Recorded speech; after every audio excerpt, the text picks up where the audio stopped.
பாருங்கள், நம்ம வந்து உளுந்து வந்து ஊற வச்சுருந்தோம் வடைக்கு. பாருங்கள், நல்லா நம்ம அரைச்சிட்டு வந்துட்டோம். மிக்சியில் தான் அரைச்சோம். நல்லா இப்படி நல்லா கலக்கிக்கணும். இந்த கிரைண்டரில் அரைச்சா அது கொஞ்சம் நல்லாயிருக்கும். மிக்சியில் நல்லா இதை வந்து நல்லா அடித்து விட்டு பிணைஞ்சிக்கணும். வாங்க பார்க்கலாம். அஸ்ஸலாமு அலைக்கும் வரஹ்மத்துல்லாஹி தஆலா பரக்காத்து. வாங்க வீடியோக்குள்ளே போகலாம். இன்றைக்கி நம்ம என்ன செய்ய போகிறோம்னா, பால் பணியாரம் தான் செய்ய போகிறோம். இந்த வெயிலுக்கு ரொம்ப வெக்கையாக இருக்கிறனால கொஞ்சம் கூலாக இருக்கட்டுமேனு இதில் வந்து ஒரு டம்ளர், சின்ன டம்ளரில் இதில் ஒரு கப்பு வந்து இந்தளவு 3/4 கப்பு உளுந்தும்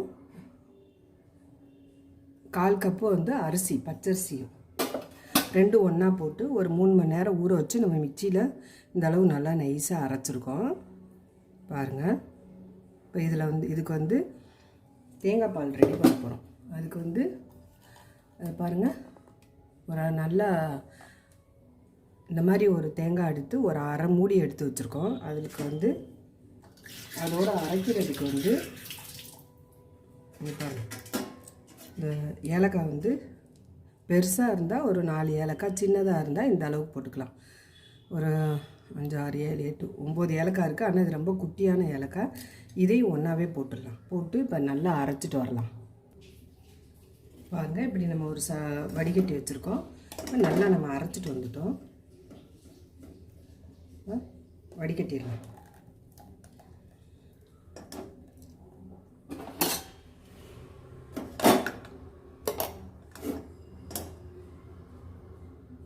பாருங்கள், நம்ம வந்து நல்லா திக்காக அரை மூடி தேங்காய் பால் எடுத்துகிட்டு வந்துட்டோம். இப்போ இது இப்படி இருக்கட்டும். ஓரமாக நம்ம பணியாரத்தை நம்ம சுட்டு எடுத்துக்கலாம். பாருங்கள், இப்போ இதுக்கு சர்க்கரையும் உப்பும் போட்டு கரைச்சி வச்சிட்டோம்னா ஊறிட்டுருக்கோம். இப்போ இதுக்கு இந்த ஸ்வீட்டை எடுத்து கொடுக்க கொஞ்சமாக உப்பு போட்டிருக்கோம்.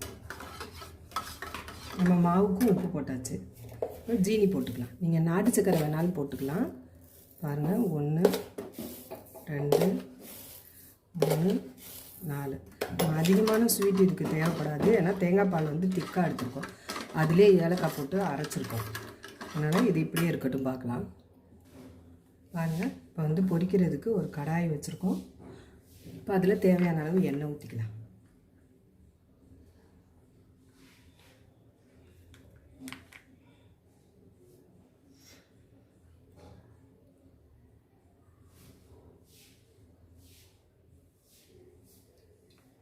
போதும், இந்த அளவு ஊற்றிக்கலாம். எண்ணெய் காயட்டும் பார்க்கலாம். பாருங்கள், எண்ணெய் காஞ்சிருச்சு. இப்போ வந்து நம்ம சின்ன சின்னதாக போட்டுக்கலாம். நம்ம தண்ணி கொஞ்சம் கையில் தொட்டுக்கலாம்.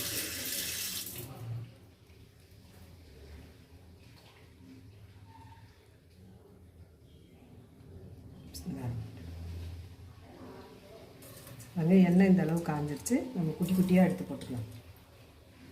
நம்ம இதிலே உப்புலாம் போட்டுட்டோம்.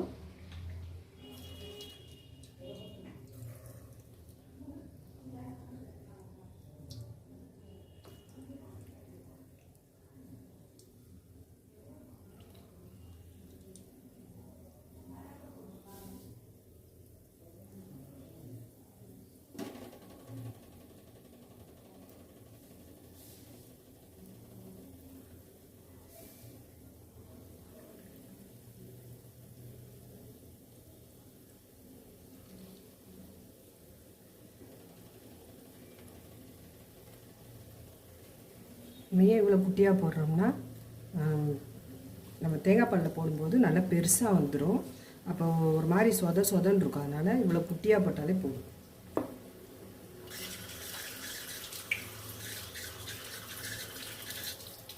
இது நல்லா உடம்புக்கு வந்து ரொம்ப ஹெல்த்து. நம்ம ஏற்கனவே போட்டும் இருக்கிறோம் நம்ம வீடியோவில். ஆனால் இது வந்து இப்போ வெயில் ரொம்ப ஓவராக இருக்கிறனால நம்ம உளுந்து தேங்காய் பால்லாம் வாய் வயிறு புண்ணெல்லாம் நல்லா ஆறும். அதனால் நம்ம திரும்ப செஞ்சு சாப்பிட்றது ஒன்றும் பிரச்சனை இல்லை. சுகர் உள்ளவங்க நாட்டு சக்கரை போட்டுக்கலாம், கருப்பட்டி போட்டுக்கலாம், கொஞ்சம் சுகரை கம்மி பண்ணிக்கலாம். வாங்க வேகட்டு பார்க்கலாம். பாருங்கள், நல்லா பால்ஸ் மாதிரி வந்துருச்சு. இந்த சைஸ் போட்டால் தான் நம்மளுக்கு ஊறி வர்றப்ப நம்ம எடுத்து சாப்பிட்ற மாதிரி இருக்கும். பெருசாக போட்டோம்னா அது ரொம்ப சொதன்னு இருக்கிற மாதிரி இருக்கும். ஆனால் உங்களுக்கு எந்த சைஸ் தேவையோ அந்த சைஸ் போட்டுக்கலாம். இது குழந்தைங்கள்லாம் சாப்பிட்றப்ப கொஞ்சம் ஈஸியாக இருக்கும். சின்னதாக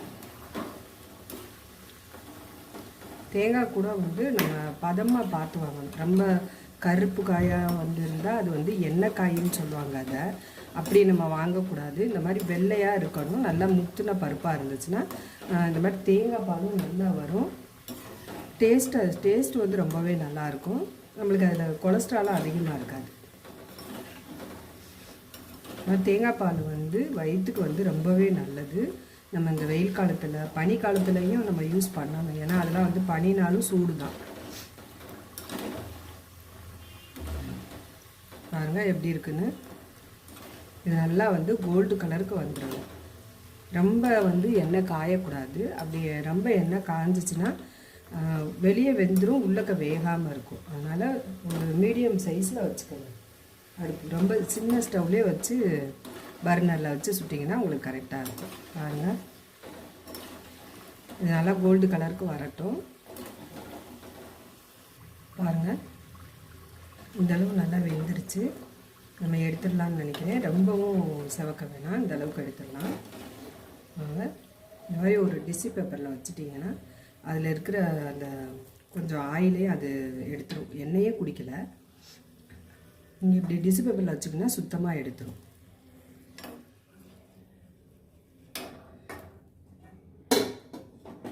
வாங்க, எல்லாத்தையும் சுட்டுட்டு பார்க்கலாம். பாருங்கள், நம்ம வந்து பொரிச்சு எடுத்துட்டோம். எல்லாத்தையும் நல்லா மாவு ஊற ஊற நல்லா பெருசாக வந்துருச்சு. இதை வந்து தேங்காய் பாலில் நம்ம வந்து தேங்காய் பால் எடுத்து வச்சுருக்கோம், அதில் போட்டுடலாம். ரொம்ப ரொம்ப ஆரோக்கியமான ஒரு ரெசிபி, மிஸ் பண்ணாமல் பாருங்கள்.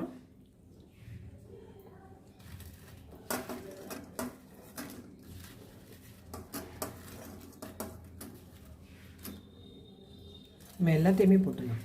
இது சும்மா வெறுவாயில் சாப்பிடவே அவ்வளோ டேஸ்ட்டாக இருக்குது. நான் இந்த அளவு தான் போட்டேன். அப்புறம் மாவு கொஞ்சம் ஊற ஊற கொஞ்சம் பெருசாக வந்துருச்சு. சரி, நம்ம இதில் ஏற்கனவே ஜீனி எல்லாமே போட்டிருக்கோம். அதனால் எதுவும் நம்ம போட வேண்டியதில்லை. இல்லை நீங்கள் முந்திரி கூட போட்டுக்கலாம், கட் பண்ணி போட்டுக்கலாம், ரொம்ப நல்லாயிருக்கும். இது இப்படியே இது ஃப்ரிட்ஜில் ஒரு அரை மணி நேரம் வச்சுட்டு சாப்பிட்டிங்கன்னா ரொம்ப நல்லாயிருக்கும். வாங்க, இது அப்படியே 10 நிமிஷம் அப்படியே ஊறிச்சுன்னா இது நல்லா ஊறி வந்து நல்லா தேங்காய் பால்லாம் அது உள்ளக்க இறங்கிடும். பார்க்கலாம் வாங்க. பாருங்கள், நல்லா ஒரு 10 நிமிஷம் ஊறி இருக்குது. இது வந்து நல்லா ஊறணும். அப்படியே வச்சு 1 மணி நேரம் 2 மணி நேரம். இப்போ நம்ம வீடியோ காண்டி எடுத்துடலாம்.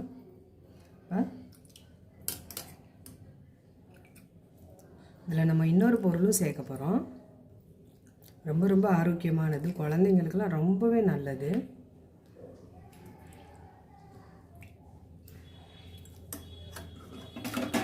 இது இப்படி இருக்கட்டும். இதில் பாருங்கள், நம்ம வந்து செவ்வாழை பழம் தான் போட போகிறோம் தேங்காய் பாலில். ரொம்ப வந்து வயிற்று புண்ணு இதுக்கெல்லாம் ரொம்பவே நல்லது. நம்ம வந்து பிணைஞ்சு விடலாம், கட் பண்ணியும் போட்டுக்கலாம். இந்த தேங்காய் பால் இதோட சேர்த்து சாப்பிடும்போது அவ்வளோ டேஸ்ட்டாக இருக்கும். போதும், உங்களுக்கு எந்த அளவு வேணுமோ அந்த அளவு போட்டுக்கலாம்.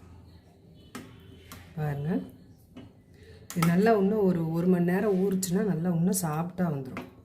பாருங்கள், இது அப்படியே நம்ம வந்து தேங்காய் பாலோடு எடுத்து இப்படி சாப்பிடும்போது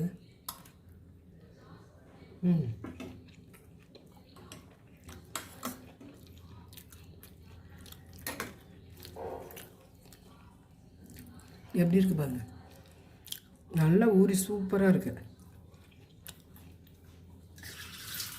அளவான சர்க்கரை, ரொம்ப சர்க்கரை இல்லை, செம்மையாக இருக்குது. நீங்கள் செஞ்சு பாருங்கள், ட்ரை பண்ணி பாருங்கள். இந்த வெயிலுக்கு ரொம்ப நல்லது, குழந்தைங்களுக்கெல்லாம் ரொம்ப ஆரோக்கியமானது. இதில் நம்ம வாழைப்பழம் போட்டிருக்கோம் பாருங்கள், அதுவும் நல்லாயிருக்கும்.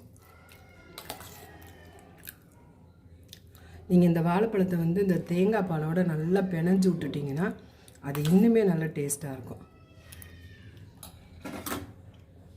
பிடிச்சிருந்தா ட்ரை பண்ணுங்கள், சப்ஸ்கிரைப் பண்ணுங்கள் புதுசாக பார்க்குறவங்க.